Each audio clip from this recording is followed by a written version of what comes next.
What's up, guys? Welcome back to another episode of Gear, There, and Everywhere. I'm Dom, and as usual, I'm joined by my co-hosts Paul, Sam, and Ryan. Today we're talking about something that just sort of came out. I don't know if you've heard of it, Red and Blue remixes. We've got a lot of opinions on it, and I don't know, guys. Shall we begin? Yeah. So this is, I guess, sort of a surprise. How much notice did they have before it actually came out? Because it got announced along with Now and Then, right? I want to say it did. It was speculation. It was either going to be a Rubber Soul box set, or it was going to be the Red and Blue. Mm-hmm. Because it's the 50th anniversary of Red and Blue getting released in 1973. Right. Which somebody I saw online did bring up the point that 50% of the songs, was it 50% of Rubber Soul is already on the on the Red? So I guess yeah, most of it is, yeah. Or 70%, I forget what they said, but a good amount of songs already are on. Yeah, I can.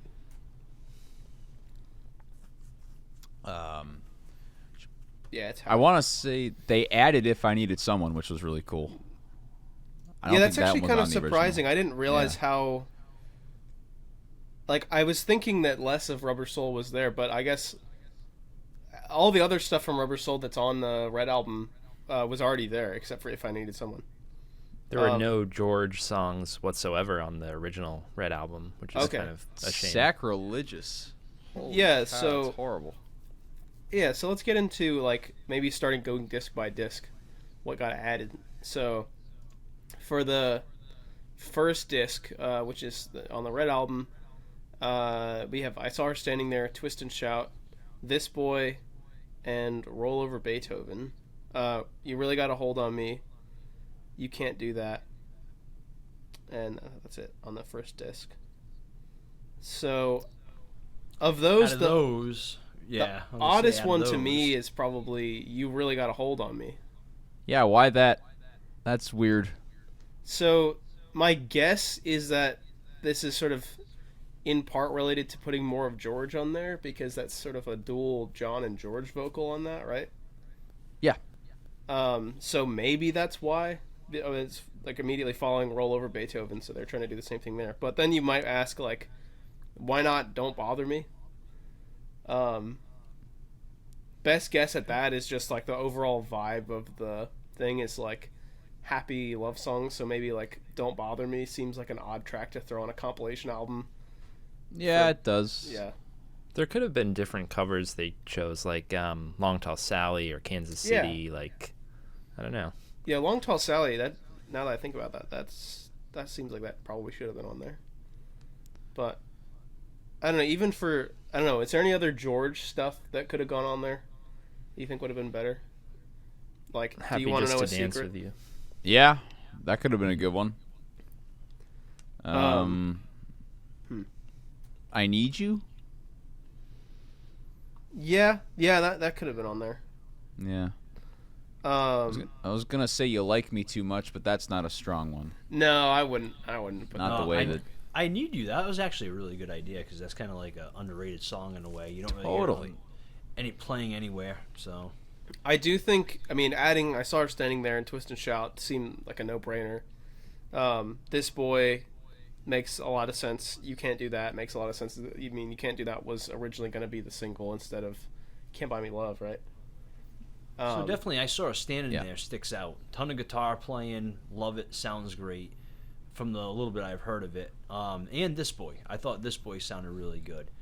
A few of the other ones, though, I thought were very, just sounded like normal. Yeah. So if we talk about the issue with remastering any of these early ones to begin with, is that on the 1962 and 1963 stuff, they were on 2-track. Actually, I can't remember if they even had 2-track on the first on Love Me Do, but they probably did. They were 2 tracks. But they were on 2-track for everything in 1963 rather than 4-track, which they started later. And so that meant that when they started, like, they were very limited in what they can do with overdubs without adding noise to the signal, and so they didn't want to add a lot of noise to it. So there's not they don't have a whole. So like for example, like bass and drums usually went on the same track. This is even on 4-track. It'd be bass and drums on one track, and then like the guitars on another, and the vocals on another, and then you'd save one for overdubs of like hand claps and a double track vocal or something like that. But with 2-track, it was probably vocals on one and like everything else on the other. Which a lot of those stereo mixes that we have of the early stuff is just like vocals on one side, and it's not that fun to listen to always. But which is why you get tambourine so loud on a lot of that stuff, right? Because that would have been in the vocal overdub. Probably. Yeah, so like some examples of this where they probably would have done the mix different if they could, but is like Roll Over Beethoven. Like that chunky John guitar on that is really nice. And it would have been really cool to have those separated in stereo with George's guitar on one side and John's on the other, but they just couldn't do that. Because isolating that kind of thing, I don't think we have the tech to do something that specific quite yet. With two guitars that sound pretty similar. For She Loves You and Love Me Do, it seems like they used some magic to separate it, right? Because those were only mono mixes. Right, yeah. So She Loves You had the masters thrown out because singles at the time didn't have stereo mixes made. They were just mono, whereas albums were stereo and mono releases.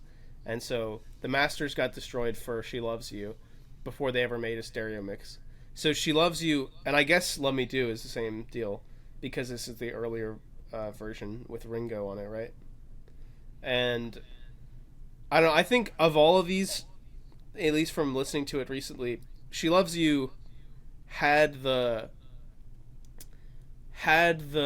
most, like, it would have needed to change the most, and there just wasn't enough they could do with it, I don't think. So it definitely shows that one is in the roughest shape. The drums sound more compressed or something, probably as a result of using some kind of AI isolation or something like that. Love Me Do as well sounded kind of forced to me, but I Want to Hold Your Hand, I guess they had more ability there. It sounds really good. You get the snare. They turned George's guitar down. Yeah. In that mix. It definitely seems like a lot of the early stuff, they, if anything, brought up the vocals in a lot of stuff. And then drums are obviously kind of easier to isolate, so those drums probably got brought up a bit. Yeah. So the guitars definitely seem a little diminished in some of them. I did notice, just in going through them one by one, You Can't Do That was the first one where I felt like the bass was really brought up. But is the bass kind of louder in the original mix as well anyway? Well, supposedly all of them.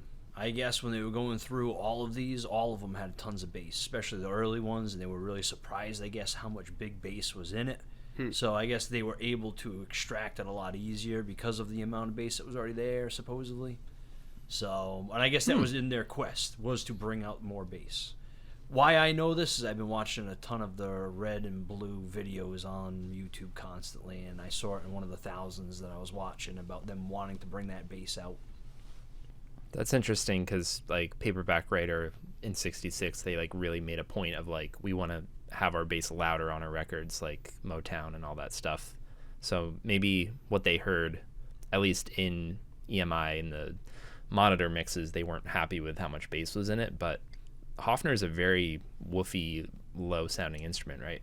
Yeah. Well, it makes sense, too, what I was looking, I mean, again, I don't play records or anything, but they were saying, back in the day, too, the amount of bass or the amount of things that they would listen to it on a record and be like, okay, so that's too much or that's too little, so they would base it off of that, whereas now today, you put it on a CD and it's like, all right, now we're missing the bass and that's too much, just like what we do, and then I'll watch my video on my phone and I'm like, oh, no, that background music's too loud, but it wasn't too loud on the computer. Yeah, I'd say, well, so when you get into the later stuff on the Red album, you have all this Revolver. Well, I guess there's actually not that much, but there's a good amount of Revolver stuff got added, and that was a big thing with the Revolver mixes last year. Was that it sounds way more like maybe that Motown sound because the bass and drums are just a lot more prominent. And if I'm correct, the Revolver last year was the first time that they used the AI technology. Oh, really? I'm pretty sure, because that's when Get Back came out. So that's why, like, She Said sounds very separated and kind of cold sounding, very stark. But that's another point, is that I believe besides Revolver, all of the mixes on Red Album are new, because, or maybe some of it was the One Plus mixes. I'm looking through all of them, and 2018. it looks like they all should be. They all should be new except for the Revolver stuff. At least that's what I'm seeing here. I didn't listen to any of the Dolby stuff. Did any of you guys listen to those? No, I didn't listen to any of them. Okay. I've heard they're really good though, the Atmos mixes. But there was Now only a and then I handful of listen to. those, right? There Yeah. weren't too many. Now and Then was one of them. I listened to that one. That was really good. More dynamic. A few things I want to mention. I Feel Fine. Didn't really hear a difference. Sounded Yeah. exactly I thought the same feedback as didn't sound normal. as prominent on it. I didn't notice that. Okay. I thought I couldn't tell the damn difference. That could at all. just be me noticing that the bass is louder, and by comparison, the feedback didn't seem as loud. Ticket to Ride. Didn't Ticket to notice Ride, anything. I liked. I mean, because of them being on. So back to our discussion about the 4-track versus 2-track, they were on 4-track from Hard Day's Night up through the end of like Sgt. Pepper, and including Magical Mystery Tour, and like some of the White Album was 4-track, and then they wheeled out the 8-track, and I think, for whatever reason, by the time you get to Sgt. Pepper, maybe some of those tapes were saved more often at that point before they started combining them. I'm not exactly sure how that works, but and that Well, some of it's weird that's that you- probably true I'll about just say Revolver too. It's weird that you bring out I Saw Her Standing There. You bring out that guitar and you get it out there perfectly, but yet some of the other songs, like I said, like Ticket to Ride, you don't do anything with it. It's not I'm sure there's probably fine little details, but to me, listening to it on my headphones through the computer, I'm not really hearing a prominent difference. If anything, we should talk about some of the songs that we hear a difference versus songs that we don't. Yeah. Because I'll tell you right now, there's more songs where I don't hear a difference at all. Yeah, Rubber Yeah. Soul sounded pretty different to me. The Nowhere Man had like no reverb on the intro vocals. Yeah. I thought the Rubber Soul tracks sounded really good. See, when I had done that Norwegian Wood video, when I covered that a few months ago, boy, did I listen to that song thousands and thousands of times. Man, that song is just imprinted in my brain. When now I listen to this, I don't really hear a difference. I don't hear anything that's coming out brighter or nothing's it sounds exact same to me. I couldn't tell a difference. And that was the one I was the most disappointed in because that's the most stamped in my brain. Dear Prudence I'm an idiot when it comes to knowing the fine details about Beatle knowledge and history, but there's no like fade in. It just pops in. The song just starts. I was surprised by that. That's I was because expecting the there's fade. no back in the USSR. Is that why? Because there's no plane noise coming out of back in the US. I think some of Yeah. the original Blue and Red mixes were a little different because, for example, on the Red album, Help had this weird US soundtrack intro, starting it off instead of just the normal stereo mix we hear on the UK album. and So- They're back in the USSR's on it though. Back in the USSR was on the original Blue album, but Dear is it? Prudence was not. It looks like, but also these are both the 2018 mixes from the White album. So Yeah. the Oh, so only they're not, new mixes that there were. So that's why I'm not hearing For- a difference then. Yeah, so the only new mixes on the Blue album, I'll just go through and read them real quick. I Am the Walrus, so obviously the Magical Mystery Tour stuff. So I Am the Walrus, Hello Goodbye. Oh wait, no, not Hello Goodbye, because that was on the Pepper stuff. I Am the Walrus, Fool on the Hill, Magical Mystery Tour. Revolution, Old And Brown then- Shoe. Hey Isn't Bulldog.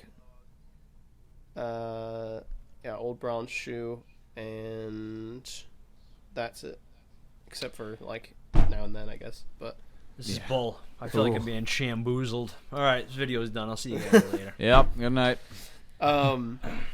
yeah. Well, real quick before we get away from Red too much, one of the things that I thought was really interesting was something where they did a good job.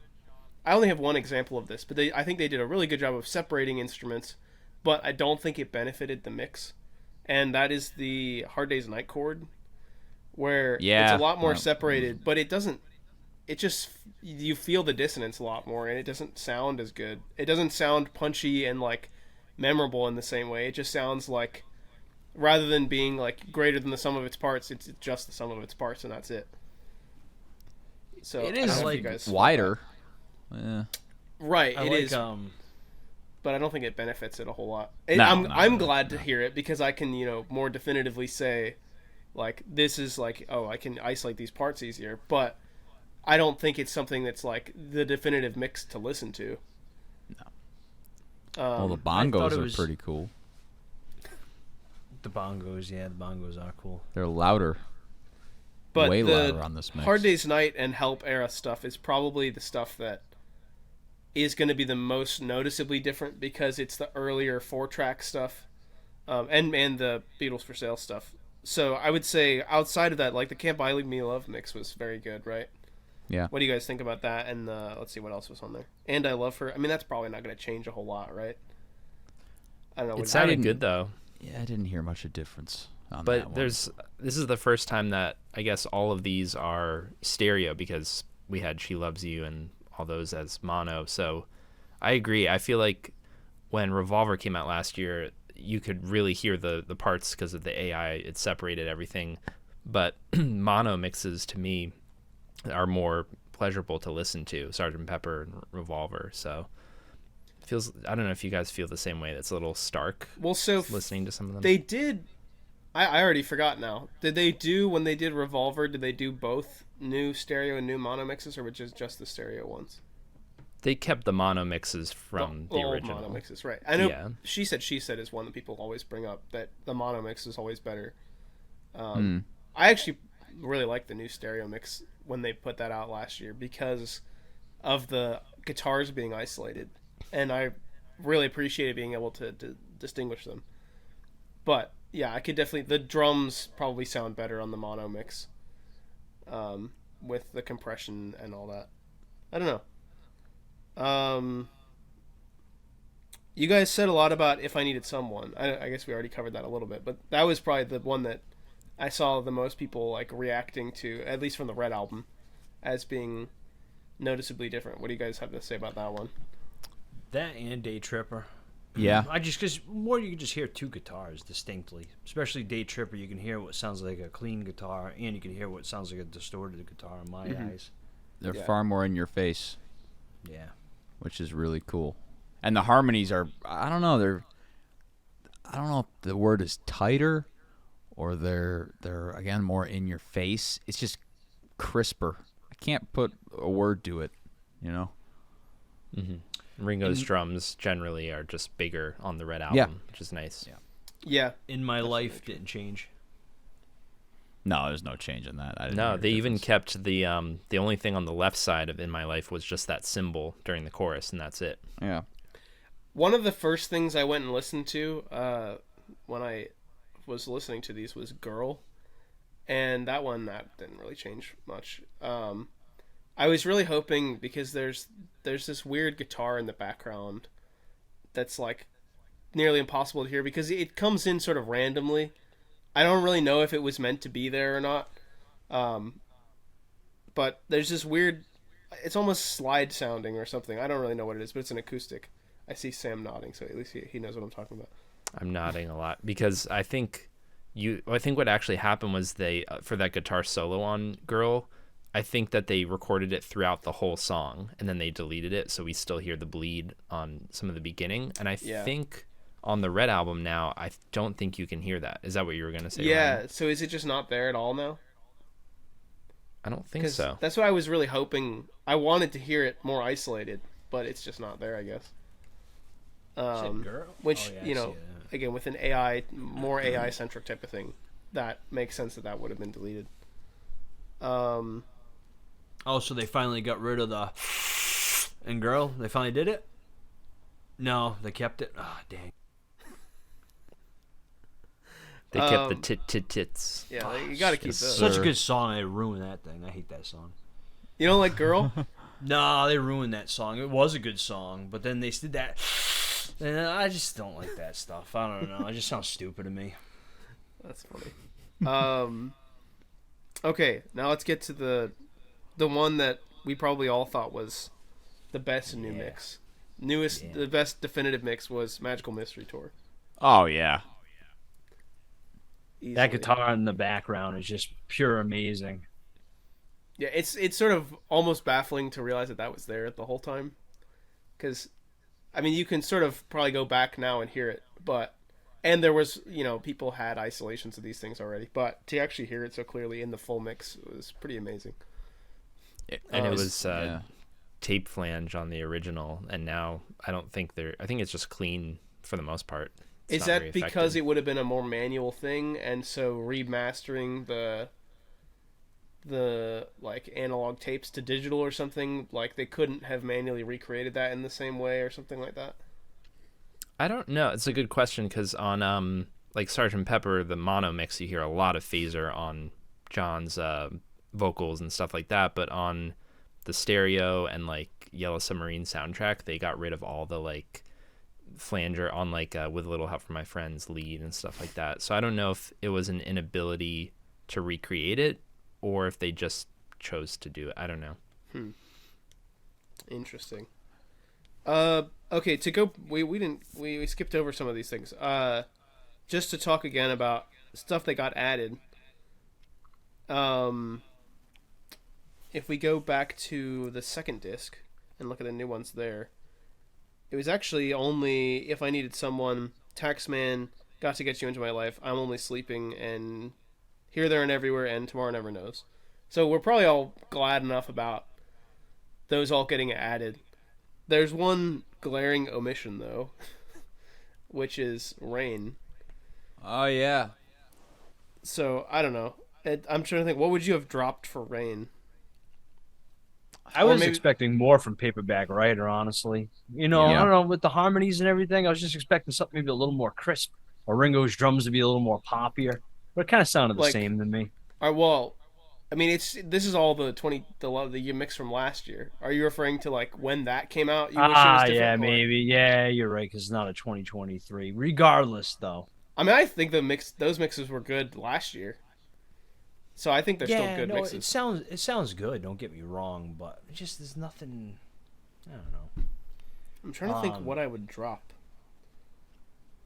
I don't know, I guess there's not a whole lot. Yeah, there's not a whole lot of stuff. I would have dropped everything 2018. I would have just made it 2023. How about that? This is kind of dumb. Like, honestly, this is the dumbest thing ever. Why put 2018 stuff on? It makes it just dumb. Because it's expensive to remix albums.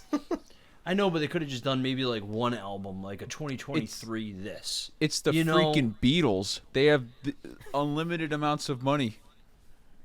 I mean, they could have... So you would have wanted them to go through and like remix all this stuff that they did a year ago? Probably couldn't have been any better.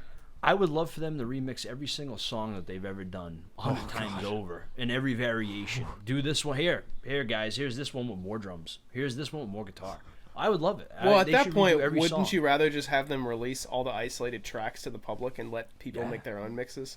That would be cool. Yeah, I would love it. I'd have so much fun with that. Yeah, I mean, then they wouldn't get any more money.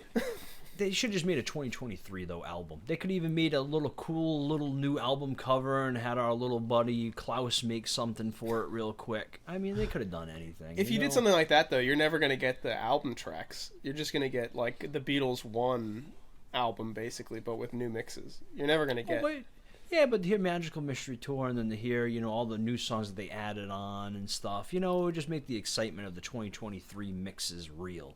Instead of just throwing out, we're going to put some 2018s on that because we couldn't really do much more with those. All right, just throw those on there. Get them on. I don't know. I don't like that. That's what bothers me in like the box set when they like release stuff that was already on Anthology. I'm like, give us a different outtake. Yeah, that's definitely annoying. I've sympathized more with that than with this because I feel like it's more of an endeavor. Like I think having the 2018 White Album mixes on here is fine because it's not that many songs. I mean, and the Abbey Road stuff that is on here, and it looks like Oh Darlin' is the main one and I Want You. That's weird. I don't feel like that shouldn't have been on there. I don't know. What do you guys think? Yeah, can you go through the Blue album? What's new on that one? So we went through the Red album. Let's go through the Blue album. The new ones on here, Within You, Without You, Not a bad song. Dear Prudence, Glass Onion, Blackbird, Hey Bulldog. Hey Oh, Bulldog, Darling. the drums. I Want You, I Me Mine, and Now and Then. There's a lot of songs. Sorry, They should have done Free as a Bird and Real Love and Now and Then all together. I don't know why it's just Now I think and it Then. either should have been all three of them or none of them, because I don't. It seems like a bit of a crime to say that Now and Then is better than Free as a Bird. Oh yeah, don't even get me started on that. I mean, they should I have don't put know. Free as a Bird and Real Love on there. What do you think about Within You Without You being on there? That's a great tune. Yeah. I love that one. Yeah, I don't mind that one. Yeah, that was not bad. Yeah. The I Want You, She's So Heavy. I mean, again, that's a Beatle lover. I like that song. It's okay. I don't mind it, actually. But, I don't know. It's really not the best. It doesn't really feel like it fits on this type of compilation. Yeah. No, not at all. It just drags Blackbird. out forever. Yeah. Blackbird makes a lot of sense, but I don't know Blackbird about makes Glass sense. Onion. I love Glass Onion, but I don't know if that's like a top Beatles song. That's a weird Yeah. tune. Yeah, that's a weird one. Yeah. It is funny that Obla Di Obla Da made it onto the album. Oh god. Like, that was on there originally, though. Yeah, that's not a bad song, though, in a way, because when I was a kid, I liked that song. It's kind of a go happy song, so... Yeah. I mean, I it was a feel like number one that's- for the Marmalade or whatever, right? You know what I'm talking about? No. Well, Paul wanted to have Obla Di Obla Da as a single, and, of course, was shot down. But after the White Album came out, the Marmalade covered it, and I think it went to number one in 1969. So his intuition about it was right. I mean, It is ranked as one of the worst songs of all time, but Yeah, I I personally agree. enjoy it. I like it. Outtake was better. But yeah, you were saying the Hey Bulldog thing. The main noticeable difference is that overdubbed snare, right? Where people said it sounded like a drums, gunshot almost. The drums, and I noticed too overall the whole drums, and I was just listening to it too before we got on this, but you can hear a lot more of the tom. He definitely put those tea towels or rags over the toms and all that stuff over his one tom and his floor tom. But you can really hear it though. You can hear the pitter patter, and it's funny too when they start going before he hits the snare. It sounds like he goes a little too late on the tom and then transitions over to the snare. It's all drums on that one. You can definitely hear they did a big difference, and I like it. I think that came out really good. That was one that didn't was only a mono mix up until the late 80s, I believe. Hey Bulldog. There was some fake stereo Yellow Submarine albums, but so it's actually good to get some more stereo mixes of it. The song track from 1999 Yellow Submarine Hey Bulldog was really good, but yeah. It was mono for 20 years or so. Did they remix it in '99? Yeah, for the what was that 30-year anniversary Yeah. of the movie, and Yeah. I think George Harrison might have been like oversaw that mix or something. Well, he was in the little documentary they did about it, wasn't he? So he was involved. Yeah. Yeah, I forgot about that. I didn't know it was in mono for so long. That's interesting. I'm almost wondering what George songs are not on here, because they stuck a lot on here. Like I Me Mine. I think that's a good enough one to add, even though it's almost Yeah, they not. couldn't have done Blue Jay Way. I don't think No, anyone would have definitely wanted not. that. Couldn't have done Piggies. I like The that Inner one. Light. Oh, the Inner Light's good. It's all too much. Yeah, It's All Too Much would have been interesting. Maybe a little long though. I mean, imagine trying to remix that one. I mean, That it I just definitely probably would have wouldn't preferred been- that over I Want You, She's So Heavy. Yeah. Yeah, I Me Mine is interesting, given that John's not on it. Yeah, that's right. Blackbird makes sense enough. I'm trying to think what else would have made sense. Glass Onion is kind of odd. I know, what would you swap out for Glass Onion on here? I mean, I like Glass Onion too. I know Paul doesn't like it. But what would you guys put instead? Wait, Paul O'Leary or Paul McCartney? No, Paul Yeah. Allery here. Yeah, no, I mean, I don't know. It's okay, but yeah, I definitely would have swapped that out for.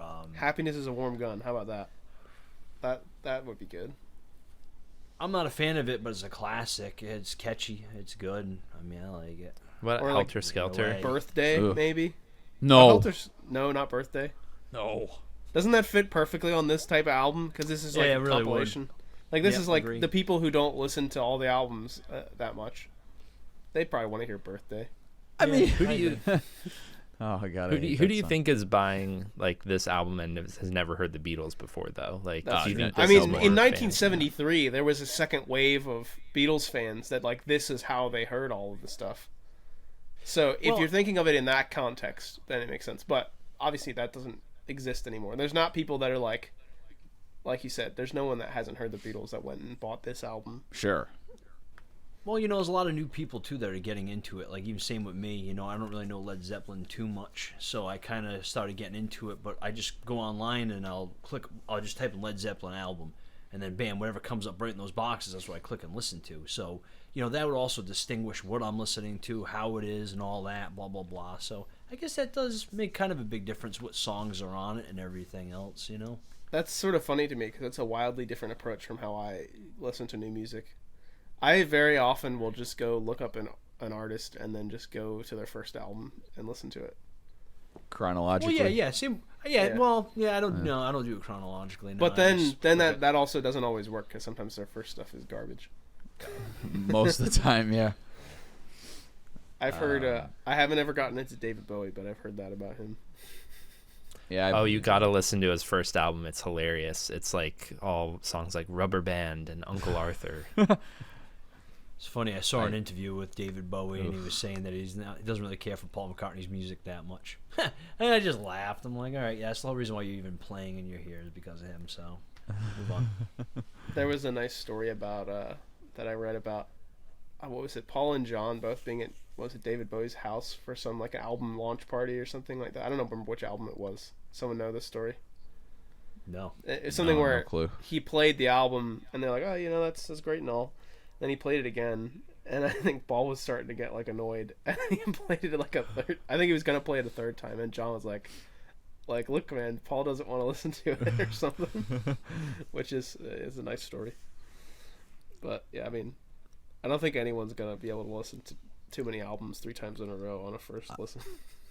Maybe So it's fair. just me being like obsessed with deep cuts, but I really would have loved to hear Not Guilty.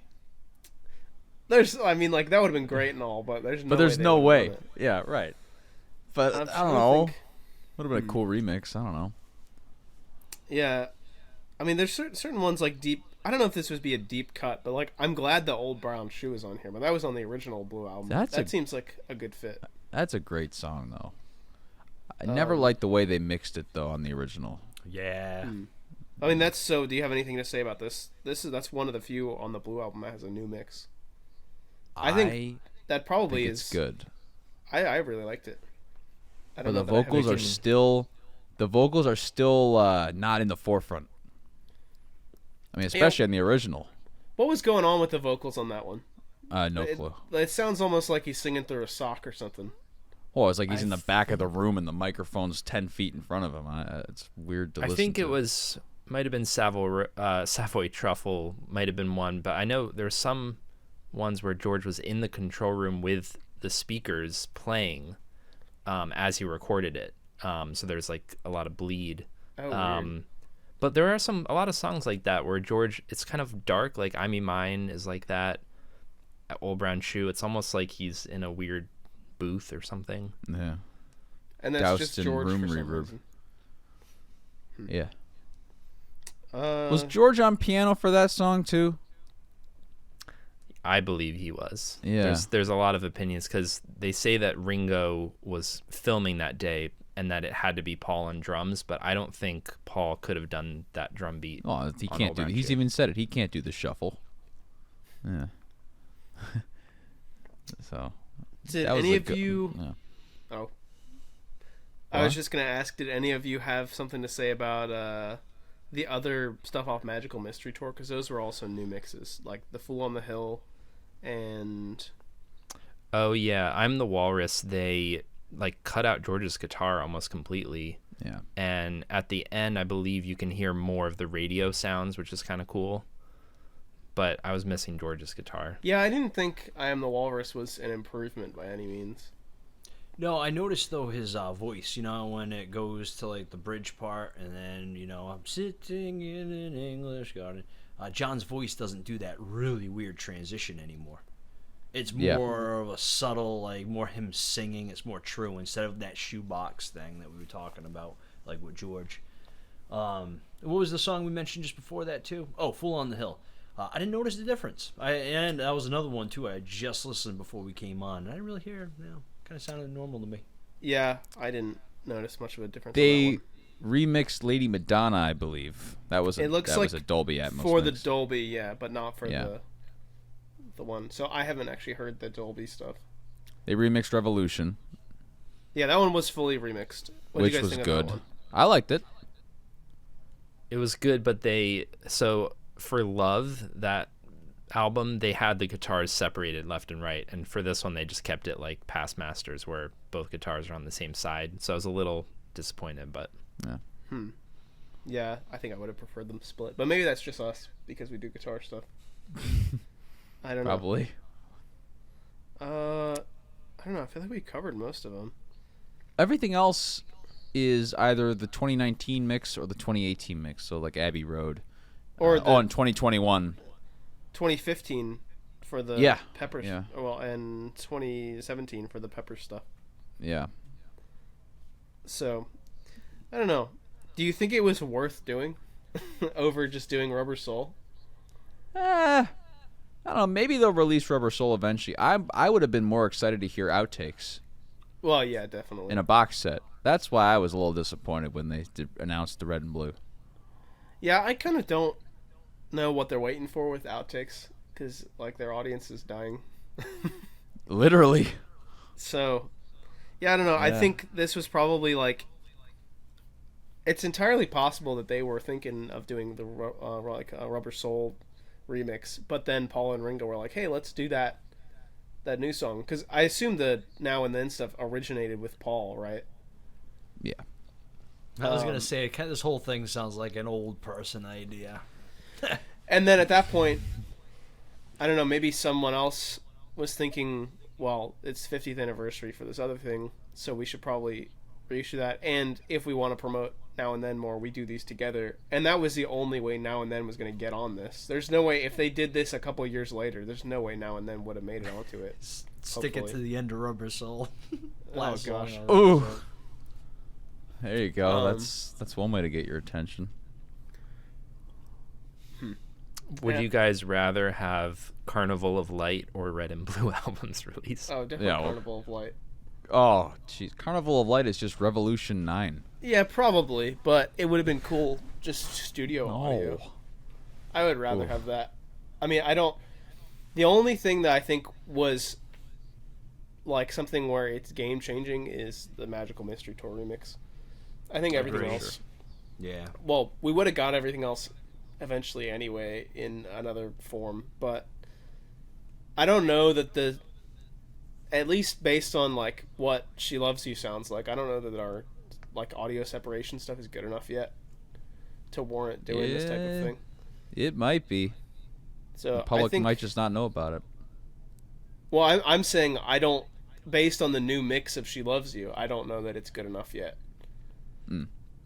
Like, I think if we give it another 5 years, that could be an even better mix. But again, maybe if they think their audience is dying and I'm guessing to a degree each year that this stuff goes on, they maybe can't spend as much money because there's less people who are going to buy it. But I don't know, maybe that's not true. Do you think there's a lot of like young people buying these? Yeah, I think so. I think there's a lot of young people. I see it on Instagram too. Tons of people post this Now and Then stuff and buying the new albums, and it's like, wow, this is crazy. Plus, too, they have tons of money. So think about it. Like, there are estates too that they even have just George and John's alone. It's not like anything's like needs to be paid for. Like, they're probably paying for like upkeep of maybe like his apart. Like, what money? What expenses would be taken out of his estate versus the hundreds of thousands of dollars they keep dragging in from all the marketing that they do and the use of their music. I mean, I guess I just don't know whose decision this would be. to make this? Because I feel like it wouldn't have been Paul's. It probably is just some Their Apple lawyers, person, probably. right? Yeah, some Apple lawyer or something, probably like that. That's what I would think. Or Giles, because I think Giles has a lot of sway with like the song selection here. Like he was talking about like Julia was one of his favorite songs, and it didn't make it onto Red and Blue, but like he clearly has favorites. He didn't know about Now and Then, Giles, until last year. That's interesting. So Ugh, man, that song. Oh, I didn't know about it until it coming out. So, okay. Which, by the way, you want to, I guess, plug Sam and Michael's. Sam and Mike. Yeah. Absolutely outstanding work, guys. That was incredible. thank you, sirs. Thank you.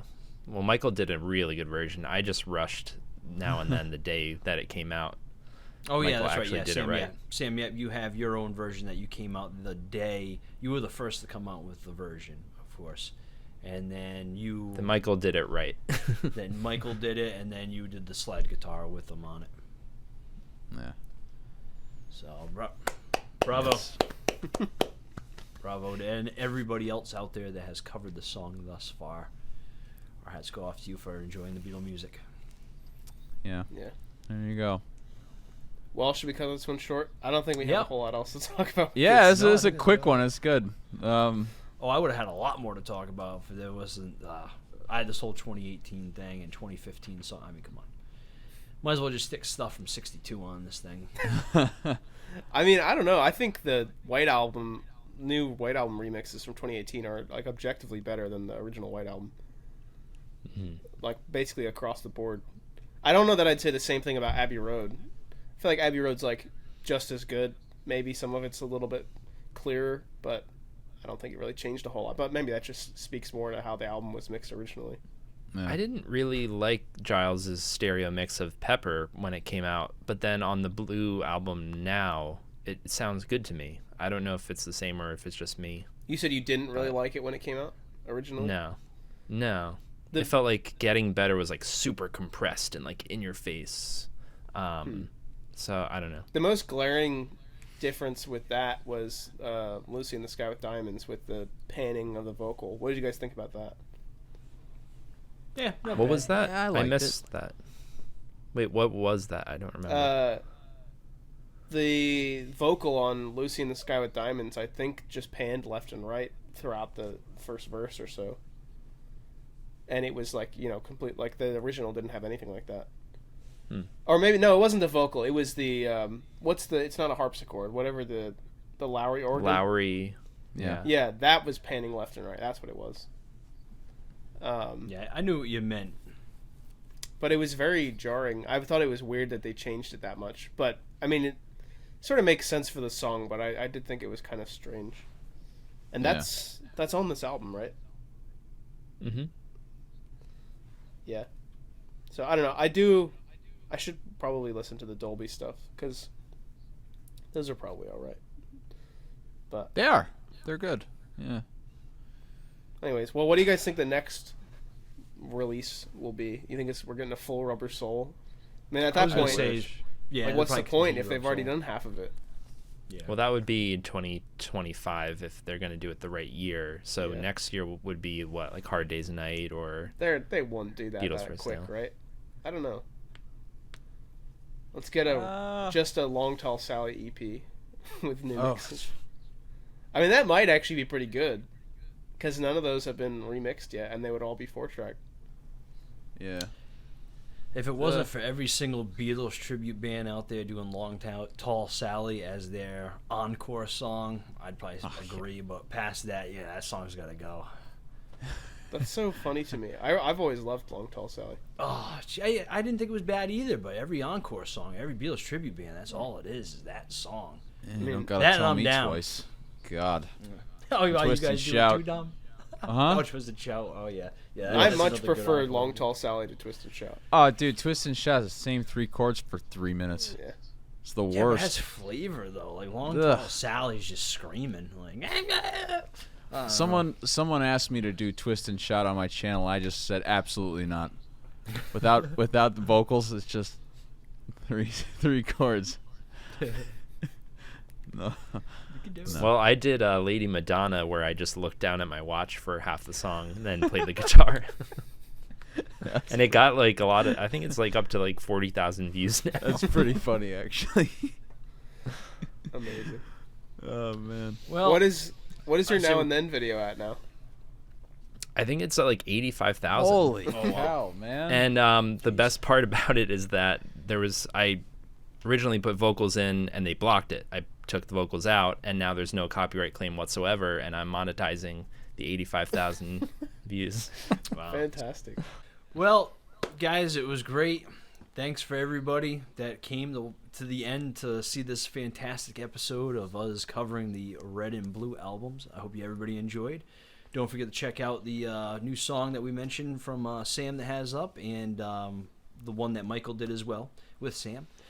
And that's that. You guys all have a great night. Ryan, Dom, Sam, it was nice having a podcast tonight with you guys. Let us know if you guys had any other strong opinions on some of these mixes. Start some arguments in the comments. Yes. Yeah. I want to get involved. What you think should have been there, shouldn't have been there.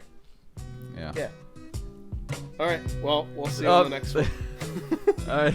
Bye. Go. See ya.